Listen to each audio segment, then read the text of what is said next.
Hey everyone, Kane here. In lieu of my normal bad jokes, I do want to give a trigger warning as this movie has depictions of sexual assault. We will try to keep that information centralized to just that scene, but if you want to skip around that, I will include time codes below. Thank you. Welcome back to Not Another Needless Sequel, where we watch movies and propose unnecessary prequels, sequels, reboots, and remakes. My name is Kane. With me, as always, is my co-host and my wife, Kelsey. Hey. This week we saw that the world is a stage in 2024's Joker, Folie, Deux. So what do you think the story was? The movie follows Arthur Fleck going through his murder trial of murdering 5 people that the public know about, even though we know he's murdered 6. So obviously it's a continuation of 2019's Joker. It starts off pretty interesting with an animation done in like a traditional WB Looney Tunes style. It says the Joker starring in Me and My Shadow, and it's almost like a summary of the events of the end of the first movie, but you see that it's almost as if his shadow is the Joker and he is just a normal guy that just wants to be on this talk show. I think that sets the tone for for the way that they are going about his trial.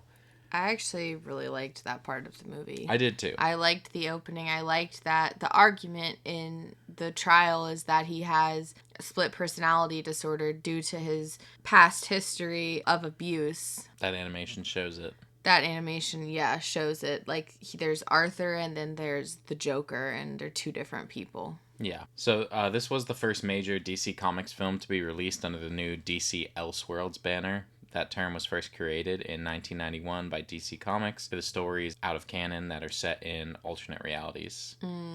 So is the Batman in Elseworlds too? Yes, it's just that it hasn't yet been under that banner, but it's supposed to be like the next one. That's really annoying. Well, you know. Robert Pattinson is aging. I don't think he's going to fit in with... Because they're doing, like, young Superman. They need a young... Well, I don't even think it's that. It's just more that Superman seems happy and fun. That Batman's life was miserable, followed up by the Penguin, a miserable world. True. So, Arkham State Hospital is where Arthur Fleck has been since his crimes that he committed in the first movie. It's been 2 years. Yeah. It seems like he's not really happy there. Obviously, he just seems miserable day to day. He seems sort of bullied by the guards. It's like they're his friend, but it's also like they just poke fun of him all day. They're constantly asking him for a joke, and he's just not saying anything. Yeah, I had a thing. I mean, this kind of goes throughout the movie, is some of the guards are mean to him, but then the one guard, Mad-Eye Moody, seems to actually like him. Like, they walk by that music class, and he sees that Arthur, like, looks longingly at who turns out to be Lee, and gets him into that music class, and makes sure they get time alone to talk together. And so it almost did seem like that guard specifically actually liked him. Yeah, possibly. It's really kind of hard to tell as the movie goes on. Yeah, that's what I actually made a note about that. I said I can't tell if the guard actually likes him or if they're just making fun of him. When he does meet, it's Harley Quinn, but she goes by Lee.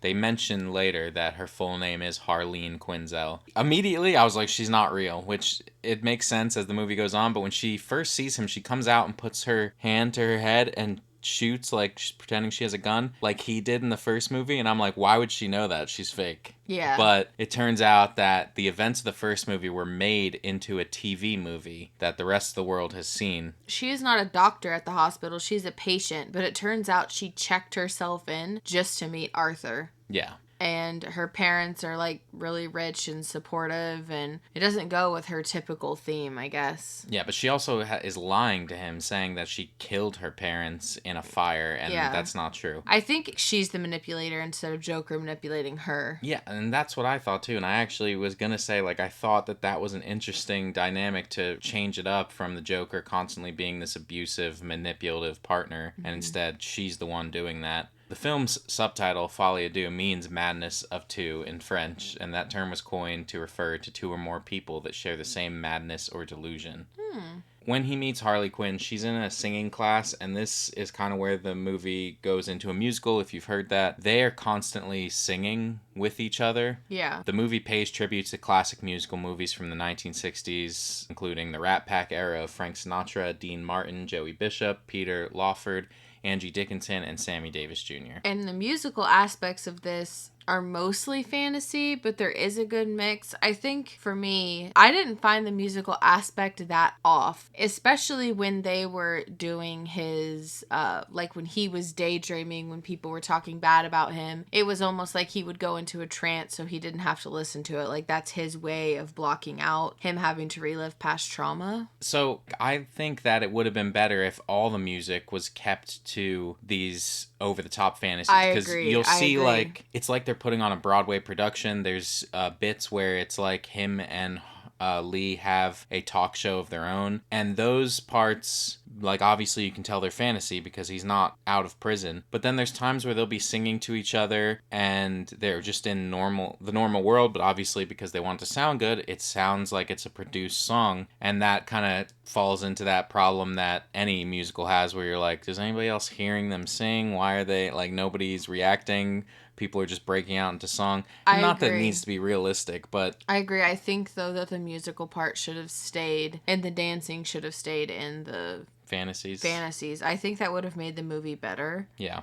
What I was gonna say is Lee visits him in jail after the first day of the trial. Yeah, because she gets out and she lies to him again and says that has to leave because they're saying that he's a bad influence on her. And right when she said that, I was like, and the result of this is that you're just getting out? They're just like, well, we'll just free you because Joker's a bad influence on you. That didn't make any sense to me, but it makes sense now because she was lying. Yeah, that's what I said. Her putting the makeup on him, that was the moment that I was like, she's the one that's manipulating him because she's a trained psychiatrist. They made her seem like broken as well, but maybe she just had like a personality disorder. She definitely had something going on as well. She was literally obsessed with this idea of the Joker. Yeah. And she's laughing at his like, I only wrote down one of them, but this movie is filled with horrible jokes. Some people say the first one is. I'd argue the first one has a few that are actually funny. He says to her at one point, "Knock knock. Sorry, kid, your dad was killed in a car accident." And she laughs. And, like, I don't see... Yeah. It's such an abrupt... There's nothing to it. Also, I wanted to say that there's a point in this film where he is asked by one of the guards to sign a book, and he's signing it, and the guard says, when they fry his ass, this book's going to be worth a lot. And he hears that, and so instead of signing a nice message, he scribbles out what he was writing, and he writes, "I hope you get cancer," with a smiley face. Yeah. That's probably the funniest part of the movie and to at me. that point, the other guard defended him. Yes. Sullivan defended him. That's why I was like, I think he actually likes Arthur. But then, I mean, we'll get to it in a little bit. Then the movie continues. Yeah, so he's going into his trial. His lawyer tells him the truth about Lee. Is like, hey, Lee, one, she checked herself in. She's a doctor. Her parents are alive. She's rich. She is not telling you the truth. And when he confronts her about it, she admits it, but she's like, yeah, it's just because I really wanted you to like me. And he is just so easily manipulated by her. And because when he's first introduced in this setting of Arkham State Hospital, I thought he felt bad about what he's done and like wanted to turn things around and like was listening to his lawyer. But as he's getting involved with Lee, I mean, he tries to kiss his lawyer like he did when he was Joker. When he goes on the talk show, he kisses that older woman. Yeah. He is trying to be this character because that's who she's obsessed with. Correct. And I don't think it's him. I don't think so either. I do think that he has split personality, but he gets the attention and love that he never had when he is Joker from not only Lee, but the public. And I think that's a big part of it. But then it goes to a fantasy after this where he sings the Joker is Me song, and at the end he kills himself. And I almost feel like that's Arthur fighting the Joker. It alludes to him dying the entire movie. Yeah. So Lee is constantly saying, like, you need to be the Joker. And Lee goes in public saying that the lawyer is not doing what she's supposed to. Mm-hmm.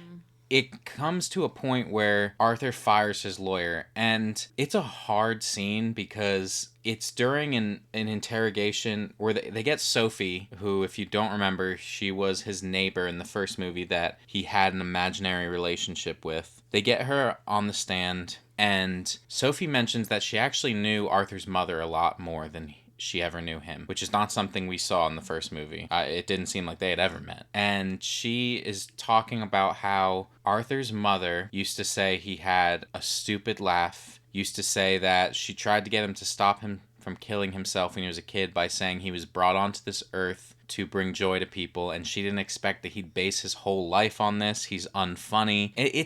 Such a horrible scene. Like, you already kind of saw his mother was maybe not the best because, I mean, maybe not the best is too light. She was horrible because it's revealed that he was abused by his mom's boyfriend. Yes, and he's put back in that situation after he tells the cops, I guess, as a kid, because they mentioned that the cops didn't believe him. And she didn't stop it. Instead, she's living her own fantasy, which, as things have gone on, I've decided, I think it's a fantasy from the first movie, that Arthur's father is Thomas Wayne. Arthur's father's not Thomas Wayne, I don't think. Yeah, because she just seems just as bad to let that happen. And his life is just horrible. And so as Sophie is sitting there saying that, he's hearing it for the first time, and he's breaking down, and he's having, like, his own fantasy in his head, but when he comes out of it, he tries to flip on, I'm gonna be the Joker, I can't do this anymore, and he fires his lawyer. He's like, I'm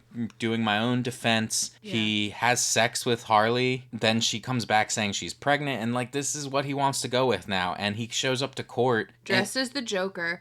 But he doesn't have the green hair. Yeah, I just assumed they would only let him get makeup and they weren't letting him dye his hair. Yeah, I don't know. But then he interviews Gary Puddles. Yeah, so Gary Puddles was somebody that he worked with when he was a street party clown, a guy that showed up to his apartment in the first movie with that other dude whose name I honestly can't remember, but he killed the other dude because... He kept getting his name wrong, but it starts with a K. Yeah.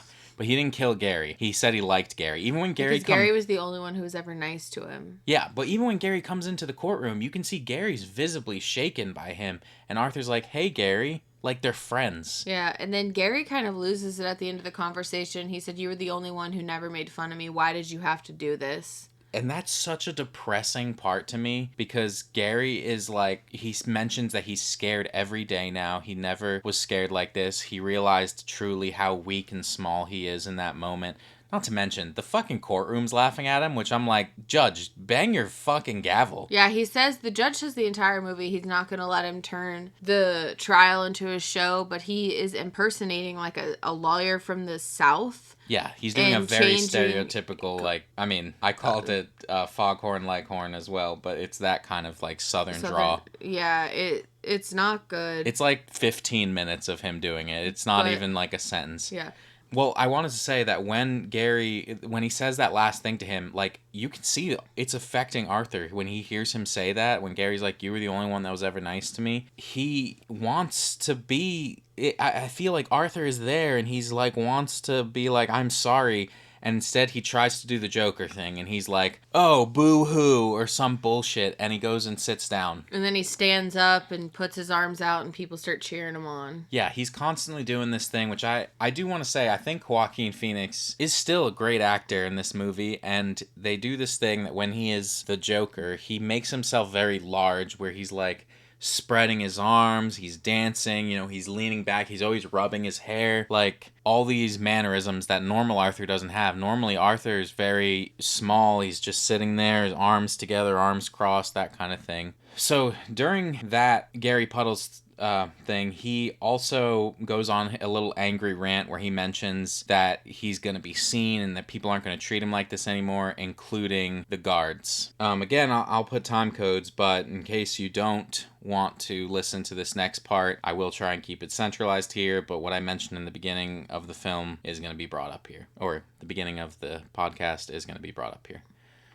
So when he returns to prison after that day of court, the guards are pissed that he was shit-talking them, mentioning his shitty conditions, and they're throwing him around, throwing him into the wall, but then they bring him into a bathroom and they're stripping down his clothes, and they of course nothing is shown, but it is heavily implied that they sexually assault him in the showers. I'm just gonna say, I actually really enjoyed the movie up until this point. I thought the movie was very, very good. good until this point, and then the last from that scene on, I hated it. Yeah, I just the don't... movie was awful. That didn't add anything to the movie. It didn't do anything for the movie, and I mean, we'll follow the rest of the movie, but that broke him. Yeah. And I get that for the narrative of the movie, I get that this is a scene that finally breaks him down, but I don't understand why the guards got back at him this way. And maybe it's just reiterating that they're sick thugs. And it was the guard that pretended to be his friend the whole movie. That's why that was the only point that the guard wasn't nice to him. Not to mention, when they bring him back to his cell after that and he's just dead inside, you hear there's a guy that sort of becomes his friend in the state hospital named Ricky, and they just kill him. Yeah, Ricky is singing a song. All the inmates are like, or all the patients are very riled up when Arthur's being the Joker, and they're singing this song, and they're telling him to shut up, and he doesn't, and Brendan Gleeson's character kills him. And you don't see it, but you just hear them being like, hey, maybe let off. He's gone. And I think that also adds to Arthur being broken. Yeah. So he goes to court the next day, and for his closing argument, he is not the Joker. He's Arthur. He says the Joker was a facade. He regrets everything he's done. And Lee walks out. Yeah, she just gives up on him. Not to mention, we skipped past it, but she brought up that she was pregnant to him at some point, which I wrote down. Light cigarette, I'm pregnant. Yeah. Because everyone in this movie is smoking, especially Arthur. Yeah. I mean, I told you about that review I read for the movie that said just Joaquin Phoenix spawning cigarettes for 2 hours. Yeah. Yeah. But after his closing argument, everyone's kind of shocked what he said, but then the courthouse blows up. Which I wasn't expecting at all. I was not expecting out of that nowhere. Either. And it happens to be supporters of his. They break him out. They're trying to get him away. They're like, we got the Joker. And he runs from them because he doesn't want to do this. Like, he's not the Joker. And he finds Lee on the steps that he's a really good dancer on.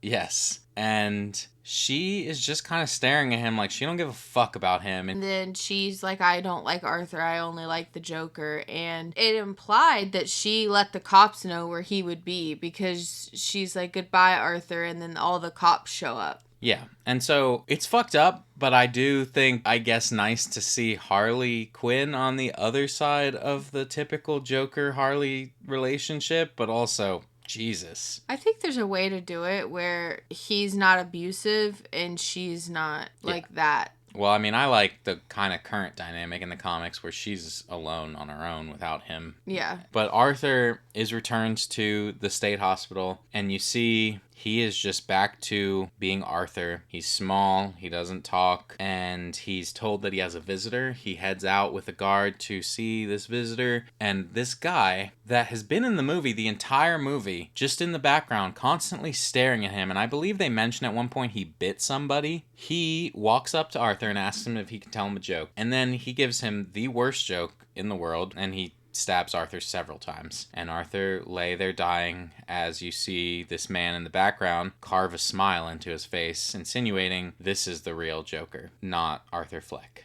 So, before I give maybe a few thoughts about not just my rating, but I want to hit my last 2 pieces of trivia here. One, this is Joaquin Phoenix's first sequel in all of his career. And the director and writer, Todd Phillips, defended the ending by saying the first film is called Joker. It's not called The Joker. It's called Joker. And the first film, under the script, always said an origin story. Never said the origin story. It was this idea that maybe this isn't the Joker. Maybe this is the inspiration for the Joker. Because a lot of people were very upset with the ending of this movie. I was too. So... I didn't revisit our episode on the Joker, but I believe that in my sequel that I made for the original Joker movie, I did something similar where I made someone else the Joker and not Arthur Fleck. I don't think Arthur Fleck is the Joker. Now, I can't really speak to did he have this split personality? I do think obviously he had the trauma, but I think Arthur Fleck is dumb. And I don't mean that in a, like... They mentioned that he had a low IQ and, like, he didn't go to high school. And... Yeah, I don't think that he's this criminal mastermind that typically you think of Joker. Joker, in the comics, is a guy that has often figured out that Bruce Wayne is Batman. That's not something this guy is going to do.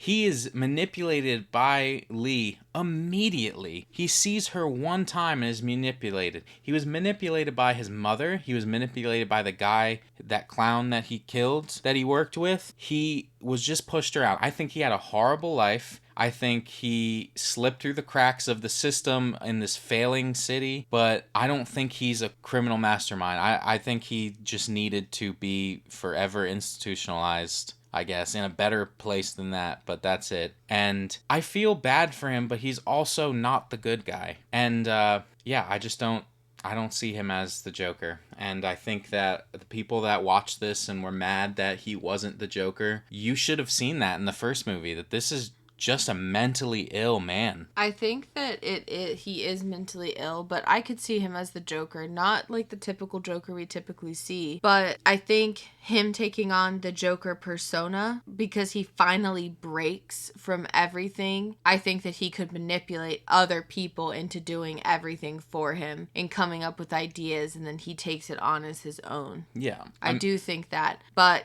yeah, I actually really enjoyed this movie. It being a musical did not bother me. I didn't think it added anything to it, and I think that the songs, like we already talked about, could have just been in the fantasies, and I really enjoyed the movie until that one scene, and everything from that scene after was terrible. I did like the songs because they all, and I'm assuming none of them were original, but I think they all just had that very old school, 60s song feel. They all felt like they were a Broadway or something like that. I thought their singing fit very well. I thought the dancing that they did and the song choices too. I think that they worked very well for the narrative. Yeah. On a budget of between $190 to $200 million, this movie walked away with $207.5 million.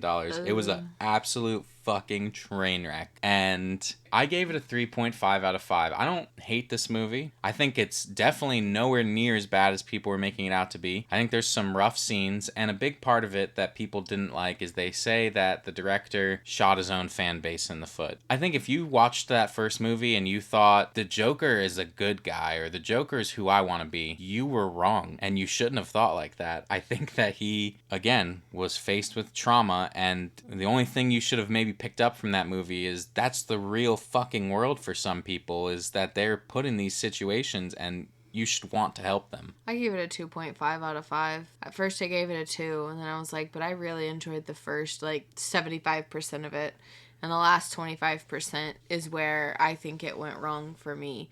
Like I said, sure, the musical part, whatever, it should have just been limited to the fantasies, but you could tell that he was slowly losing himself, becoming the Joker. And when he was the Joker, he was ruthless. And I think that it could get to a point where that was the only persona he had, and that is when he could start to manipulate people. Like we said, he's not the good guy, but yeah. Okay, so I have some reviews here, and you can tell me whether or not it's Joker. Like this Joker? Yes, or the first one. Okay. Not to be dramatic, but the animation is so fucking nice, I want to liquefy it and inject it into my veins heroin style.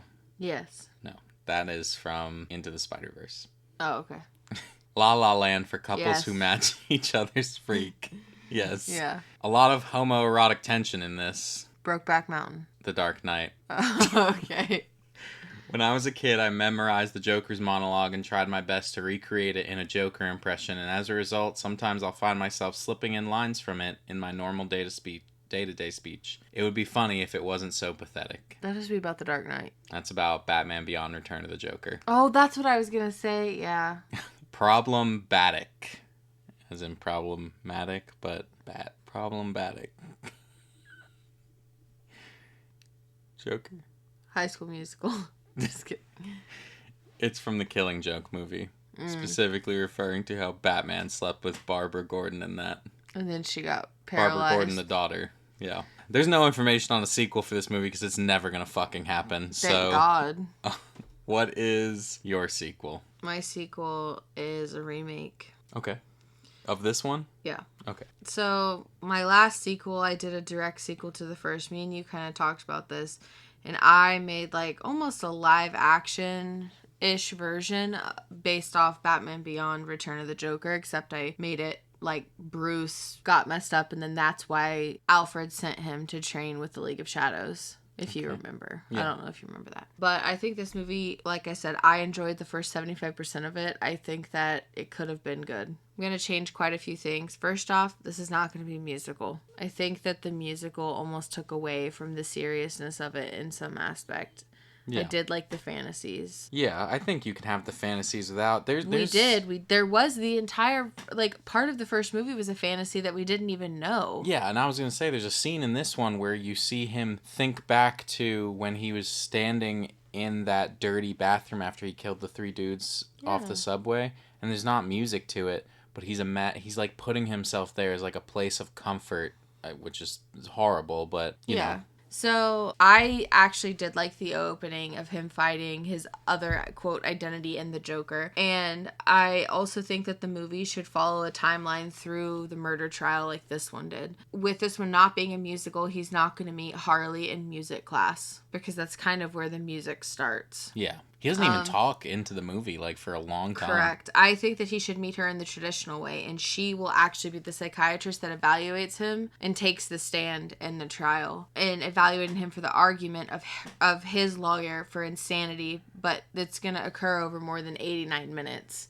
It'll be multiple sessions. As he continues through these sessions, you see Harley start to change and maybe take an interest in him. Certain things will make you question if it's personal or professional, because a lot of times, like, if somebody has a disorder like that, psychiatrists will take an interest of try and figure out, what it is. So I also liked the guards being mean and the one guard seeming to take a liking to him and getting him in more activities. Okay, I think that Sullivan is actually truly his friend in the movie. And over the course of the trial, you see Arthur become more and more broken as he continues to meet with Dr. Quinzel. He actually does not end up firing his lawyer, but instead manipulates her into feeling so bad for him.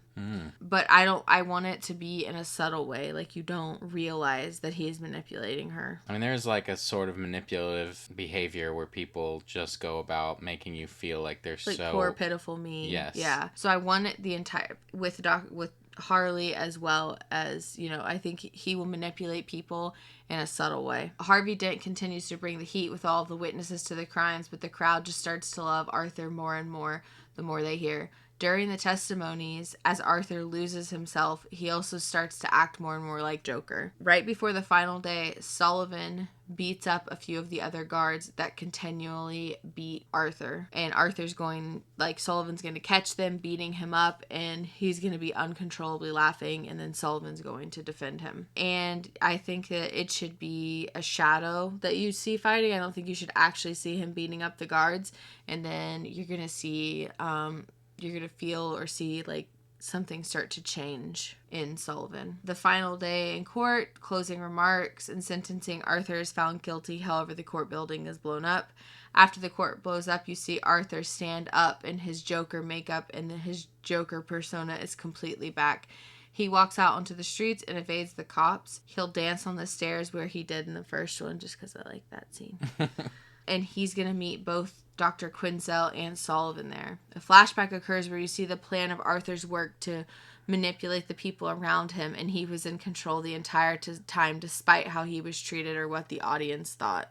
So it's going to show the course of everything through Arthur's standpoint and all of his thinking. He was the one manipulating others and not the other way around. Next, you see Harley's jacket on the ground, like her doctor's coat. And she's also in the makeup, dressed up like Harley Quinn, and Sullivan is Clayface. And together, they take the city and establish a base camp. The movie ends with the city in unrest and the bat signal in the sky. I like that. Your turn. Okay. Mine is called The Man Who Laughs. So after the Joker murdered Arthur Fleck, guards rush him, throwing him into solitary confinement. But the word has gone around the prison what he's done, and and people know who the real Joker is. 1 year passes and we see several patients at Arkham State Hospital now sporting similar cuts on their mouth, similar to the Joker. Some seem to have done this to themselves, others have had this done to them. The Joker is in control of the prison now and starts chaos daily until the guards attempt to teach him a lesson and take him to an isolated wing to beat him until he is broken. The guards start in on the Joker, who laughs maniacally and in the commotion grabs a gun from one of the guards, killing them all. The Joker takes over the prison and escapes with several devotees.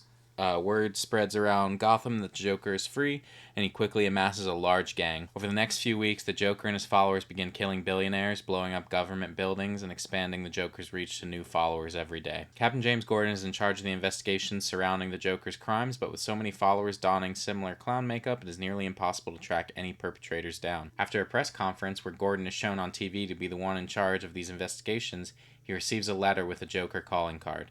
The letter states, "One by one they'll hear my call, then this wicked town will follow my fall." Nervous that he has become a target, Gordon puts police units on his house to protect his fiancée. Gordon is getting increasingly frustrated as every person they question has the same script, and even some of his own officers begin to question Gordon's leadership and methods, stating that he just doesn't understand what the people of Gotham are going through, and that the Joker has given the lowest citizens a voice in the chaos. Gordon is unnerved by the unrest in his department and decides to call off the units on his home, but is unable to get a hold of the officer meant to be guarding his home. He heads there and finds his fiancée Barbara fighting off a GCPD officer who has fresh wounds on his mouth where he cut a smile into his own face. Gordon, seeing the threat to his wife, puts a gun to the officer's head, and the officer just laughs, leading to an angry outburst from Gordon as he begins hitting the officer in the face with his gun over and over again. I want to show that Gordon is maybe losing his humanity, as it seems like maybe the rest of Gotham is as well. Okay. On the officer's body we find a Joker card with an address leading to an old chemical processing plant that was quarantined after a group of workers cut smiles into their face on the job and attacked their boss. Gordon, unsure of who he can trust anymore, stashes Barbara with a new friend, Alfred Pennyworth, and heads alone to the Ace chemical plant. Gordon finds the Joker has been using this as a hideout and has been using the plant to make more chemicals. The Joker reveals himself by attacking Gordon, and in the fight, Gordon is brutally injured, but is able to throw the Joker into a vat of chemicals. We see a small time jump, and the National Guard arrives in Gotham. Meanwhile, Gordon is interrogating the Joker, who is horribly disfigured from the vat of chemicals. Aside from his self-inflicted wounds, his skin, hair, and lips have all been discolored. Gordon asks the Joker for information on his followers. The Joker laughs, insulting his followers, calling them an insane means to an end. As the Joker begins describing to Gordon how he doesn't believe he is special like his followers do. In fact, he doesn't believe anyone is, and that's what he would like for Gotham to see, that everyone is the same selfish animal. All they need is a little push, he says. When people are met with hunger, thirst, when they lose their comforts, we will see who they truly are. As the Joker explains this, we see the devastation around the city from the attacks the Joker led, and while Gordon has been interrogating the Joker, his followers have been dumping the chemicals they were making for weeks into the city water lines.